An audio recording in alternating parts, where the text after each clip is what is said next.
Right, let's talk now about something else, which is really getting my goat. And do you remember good old Isla Bryson? That's right, that dreadful man who put on a frock after raping women and said, I'm a woman now and I want to go to women's prison. And little old Nicola Sturgeon thought that was a fantastic idea.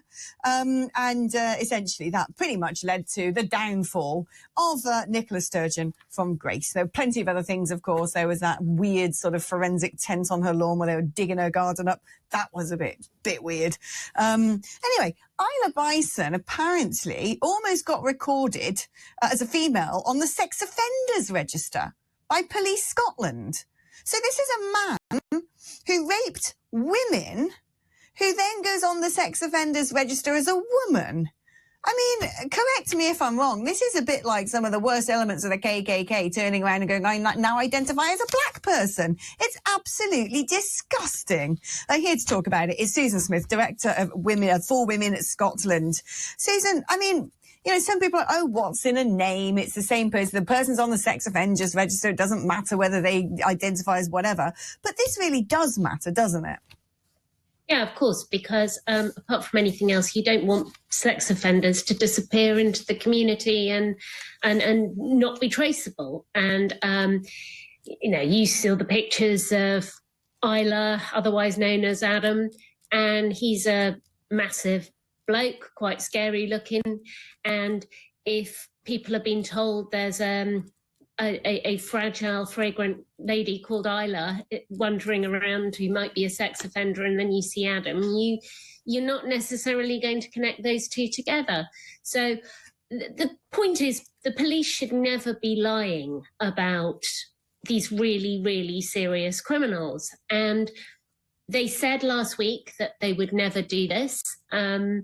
I think Callum Steele, who was the General Secretary of the Police Federation, actually flagged up last week that this might be a little bit sleek it, and that there might be an attempt to kind of hide what they've been doing, because it may be that, yes, they're recorded on DNA files as male. They have to be, that you can't cheat your DNA, but there might be other files that they're recorded as something else. And, you know, Murray Blackburn Mackenzie have found at least 3 people on the sex offenders register who are recorded as not having a sex at all, as being non-binary. So we know that there are people being recorded like this. I mean, it beggars belief why all of a sudden sex offenders, rapists, paedophiles, everyone bends over backwards to look after their rights, to protect them, lest they might be offended, despite them being offenders. And yet the safety and protection of women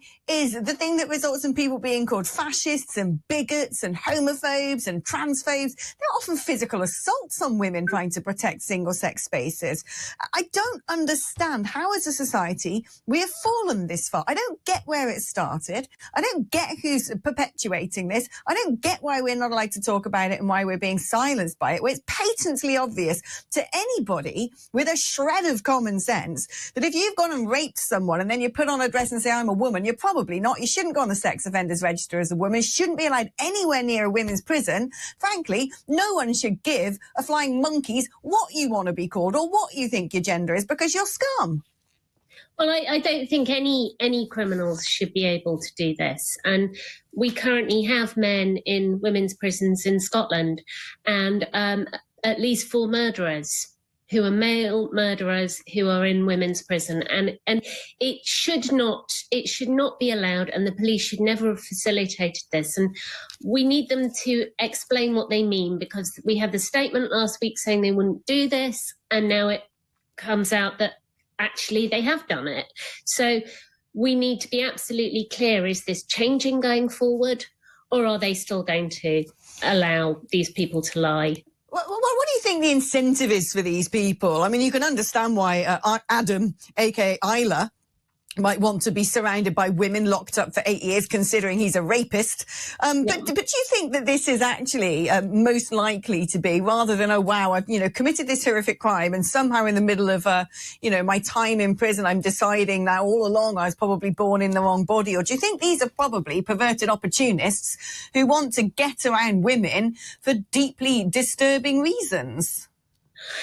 Yeah, I mean, there's plenty of evidence that criminals and people in prison will do lots of things to exploit the system or to cause problems. I think there was a period where they felt that certain prisoners who belonged to different religions were getting privileges. So there were a load of them claiming they were converting at one point.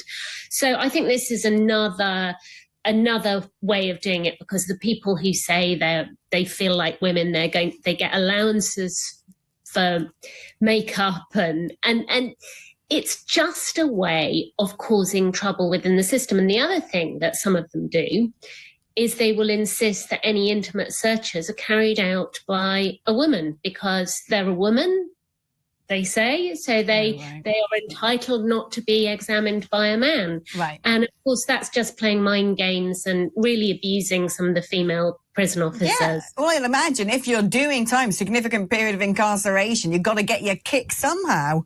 It's really disturbing. But what I don't understand in this society is when it comes to the big stuff, we've thrown women under a bus. We don't care. We're not just not listening to them. We're calling them names. We're silencing them. We're threatening them and shouting them down. And yet the trivial stuff that, frankly, I don't care about is the stuff everyone jumps on and goes, oh, well, you can't say that. You can't do that. Women are ever so delicate, you know, such as apparently calling women birds at work is now a form of sexual harassment, according to a judge. I don't care if someone calls women birds. I really don't. I would not lose a moment of sleep over it. I'm a grown-up girl. I've got a thick skin. Say what you like. It doesn't bother me. Am I wrong? I think that case, there was a bit more to it than that. I think there were quite a few incidents of harassment. I think that probably just comes down to good practice in the workforce, that, there are ways you behave towards your colleagues at work that maybe you don't with your friends down the pub. But and I think in that case, there was a whole litany of other things that have been going on. I think the problem, in the workplace now is that the whole concept of gender ideology is causing really serious harassment of women to go unpunished. So on the one hand, when you have a kind of straightforward case where it's some men who are identifying, to use the current phrase, as men who are ganging up on a woman, that's clear cut. You can say that's sexual harassment, on you go. But in the case, for example, of the Darlington nurses, where you've got a man who claims to be a woman and is going into the changing room and causing them great discomfort, he is then protected. So it's ridiculous. You have a scenario that if it were any other man walking into a changing room and stripping off with a load of women, other employees would obviously consider that unacceptable. Yeah. But the minute he says these magic words, he's allowed in there. Oh, well, I don't think we talk enough about, actually, the fact that there's a cross-section. When it comes to people who identify as women, there might be a few people who are of the 0.0-something% who have genuine gender dysphoria. And I'm not saying those people shouldn't be respected, but there are plenty of men out there who just have fetishes, and they're exactly the ones to opportunize things like gender self-ID to then get into the places they want to get into for perverted reasons. And I think it's utterly disgusting. I'm glad you actually brought up the whole gender ideology thing, because another story that's emerged in the last couple of hours is the fact that the Royal College of GPs, they're having their conflab up in Liverpool, and they're giving guidance now to GPs saying perhaps doctors should start wearing name badges with pronouns on, so if there's a child questioning their gender, they won't feel ostracized. I mean, this to me is, once again, buying into a really perverted cult. But I've heard some theories about where it's come from and why. But what I do know for sure is it should not be anywhere near children. And yet these people who are, medical professionals are now being told they've got to essentially push this trend, this sort of form of mental illness, because a dysphoria is a psychological condition. They've got to almost glamorize it for kids who might be going about their business, who know nothing about this, go into the GP with a spot of tonsillitis, and all of a sudden the GP is the one wearing pronouns. They're like, what does that mean? Oh, well, have you thought you might not be a little boy? This is child abuse. Well, it goes completely against the CAS recommendations.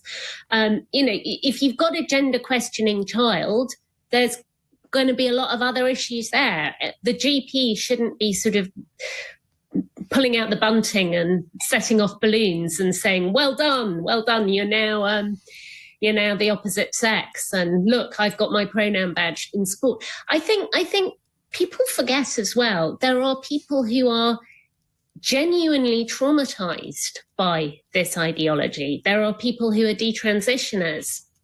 There are parents of these children who are really struggling. There are children of people who have transitioned, and there's been an excellent film out recently about the wives of men who do this and the impact it has on them and the children. And so if you walk in to that kind of environment where it is wall-to-wall progress flags and badges, you can feel very intimidated and very tricky. We've obviously had a lot of issues in Scotland around the rape crisis services, and women were self-excluding because they were frightened of encountering men. So if you have something similar in a GP surgery, women are going in there for surgical smears or whatever. They may be ringing up and saying, I want a woman. And then they might have a guy with a beard and a pronoun badge saying she, her. And what are they supposed to do if they feel that their GP surgery is acting politically? Oh, Susan, it's just a cult. It's a sick-minded cult. That's what it is. Susan Smith, director of For Women Scotland.